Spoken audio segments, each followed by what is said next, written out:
Hi, first graders. I'm going to read you a book today that is called What is Social Distancing?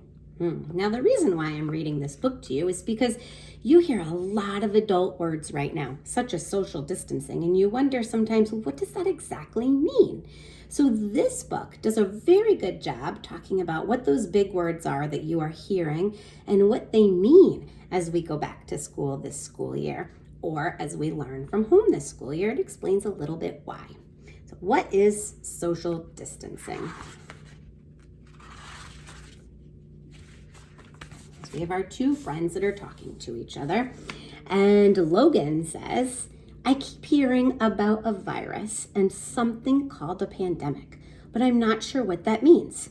Why can't we go to school? Why can't I see my friends? Carly, sometimes there can be a sickness that goes around that can spread all over the world.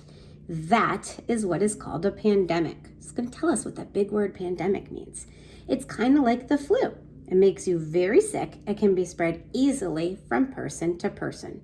Luckily, this does not happen very often.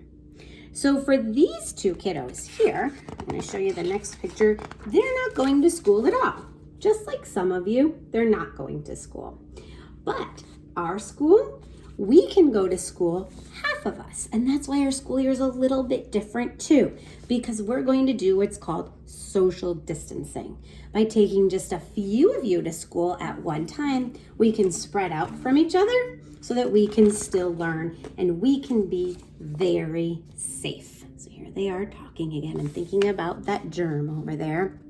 And they say, it can be scary. And that's why it's so important for us to be safe. As long as we take steps to keep us safe, there's no need to be scared. The sooner that we can get everyone well, the sooner we can go back to school and see our friends again. Or for our case, the sooner that we can all go back to school again together at the same time.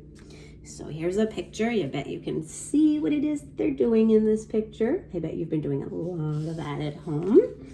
And let's go to this side. So it says, what steps do we need to take to keep us safe? Well, you are already doing the first step by staying home, or if you're in school, staying away from other people.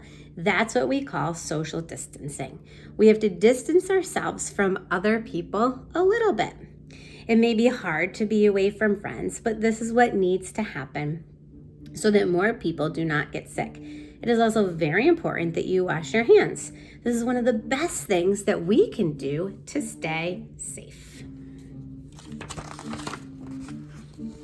Something else, don't touch your face. I know a lot of times, like me, I go like this, right? And I'm taking my hair out, but it's not good to touch your face, okay? Germs can enter through your mouth, nose, and eyes. If you touch something dirty that has germs on it, they can stay on your hands. And then if you touch your face, you get sick. This is also why we have to keep our hands washed. I don't want germs on my hands, she says. Okay, so we have our picture. The two of them are talking again. See what it is that they're holding. If we get sick, should we go to the doctor? So I'm going to talk about, should they go to the doctor if they don't feel well? Let's see what it says. Not always. Since it's a virus, there's not a lot that a doctor can do to make it go away. It just takes time and a lot of rest. If we get sick, our parents can call the doctor's office and tell them what symptoms we have. They can tell us if we need to go to the doctor or not. So let's find out. If we're not going to the doctor, what do we do? There's a picture of them. Little hospital there. How do the doctors and nurses not get sick? Good question. They do. This is why it's important for us to stay home and only go to the doctor or a hospital if it's an emergency. We don't want them to get sick too. Is there anything that we can do to help? Oh, of course there's things you can do to help.